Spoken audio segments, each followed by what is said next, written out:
Hi guys, welcome to the very first lecture for our class this semester.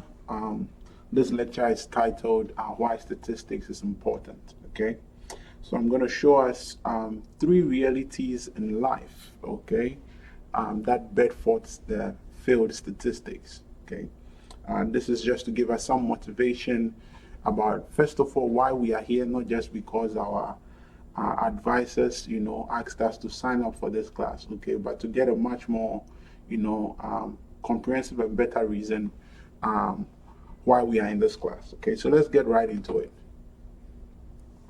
All right, so we are going to start with a very simple, motivation example.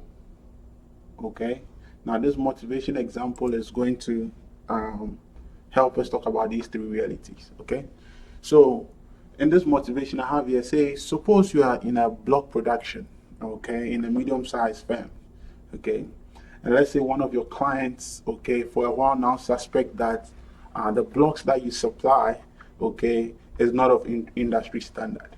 Okay, now as you know, there are probably so many things that constitute or that come together, okay, for one to say, well, this block is really of industry standard versus is not of industry standard. Okay, but for simplicity, we'll just consider the weight, of the blocks that are produced, okay, as a measure to assess if a block is of industry standard. Okay, I'm just making it simple here, okay, to illustrate the points that I want to illustrate. Okay, so let's say in a certain period, say a month or a week, depending on how big the company is, or how medium sized it is. Okay, so let's say you produce 180,000 blocks. Okay, now our task here is to investigate if the blocks produced are of industry standard. Okay, so we'll go to three realities, like I said, given what this scenario. Now, the first important question I have for you, okay, the first reality is in the form of a question. It says that, is it physically possible, okay, to examine every block that is produced? Okay, what do you guys think? I'm probably, someone may say, well, yeah, it is. It is possible, okay? I mean, you can spend a whole, time, you can spend a whole week, a whole 2 weeks, a whole month, going through, taking the weight of each block, and measuring it.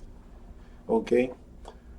Well, if you think it's physically possible to do so, which I believe many may think, the next question I have for you is it reasonable and is it economical to examine the weight of every block produced?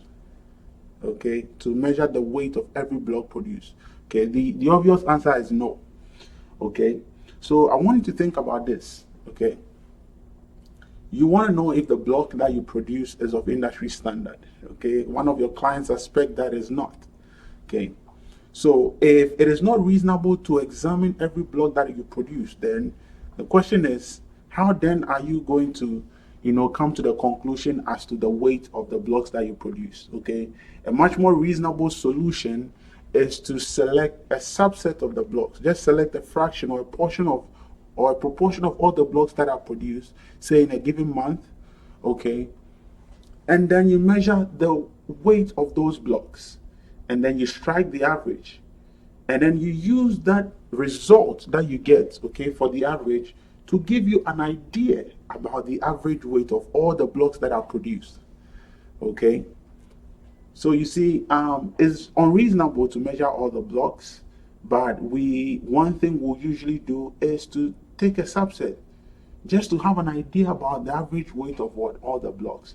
And I call this reality the reality of population versus sample. Okay, population here in simple terms will formally define this later, but in simple terms is what, for example, in this scenario, all the blocks that are produced, say, in a given month. Okay, and the sample here is those subset of blocks that were selected. Okay, so this is reality number one. Now, reality number two is that no two blocks are exactly alike. Okay, and I call this the reality of variability. Okay, now the reason I call these realities are these are true in real life. Okay, no two blocks are exactly alike, and actually this stems from a common notion out there that no two individuals are exactly alike. Okay, and this is what we call the concept of natural variability. The way nature has it, okay, we've come to the realization that no two individuals, okay, individuals here is in quotes, okay, it can represent humans as we are. It can be, you know, taking two oranges from a very large set of oranges, okay. So individuals can mean several things here in statistics. Okay, so no two things that we pick, in nature or in the universe are exactly alike or identical. Okay, now variability may also, be seen in this other form called sampling variability. That is also coming to the realization that the results of two different subsets that I'm calling samples are not exactly alike. So take, for instance, in the universe, okay, in the entire big set of, let's say, oranges, on the entire big set of blocks that are produced in a month, okay, we've come to the realization that, or nature has it that, no two blocks are exactly the same. Well, you may think that, well, they are produced by the same equipment and things, so they should be the same. If you critically examine them, you find something that makes them different. Okay, you might always find something.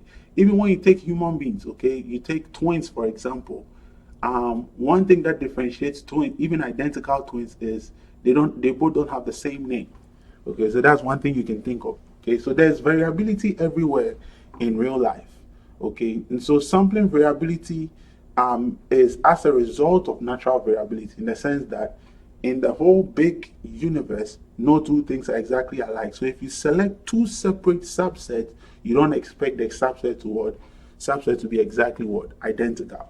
Okay, and lastly, reality number 3, which is actually as a result of the first two realities. These realities are sort of intertwined.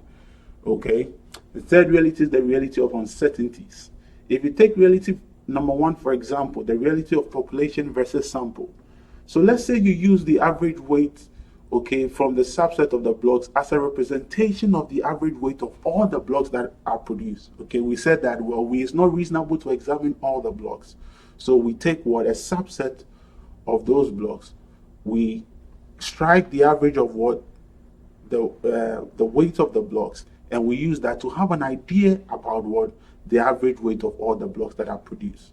Now, using a subset to have an idea about the whole introduces somewhat uncertainty in the statement we make. Okay, bear in mind that we want to make a statement about what the weight of all the blocks that we produce, not the weight of the subset of the blocks that we produce. Okay, and we are saying that it's not reasonable to measure the weight of every block that we produce. So when we pick a subset, it is to give us an idea about the weight of all the blocks. And since we are using a subset, okay, to sort of represent the whole, there's some uncertainty in the statements that we'll be making. Okay, so in a nutshell, these are 3 realities in life that bed forth statistics. Thank you.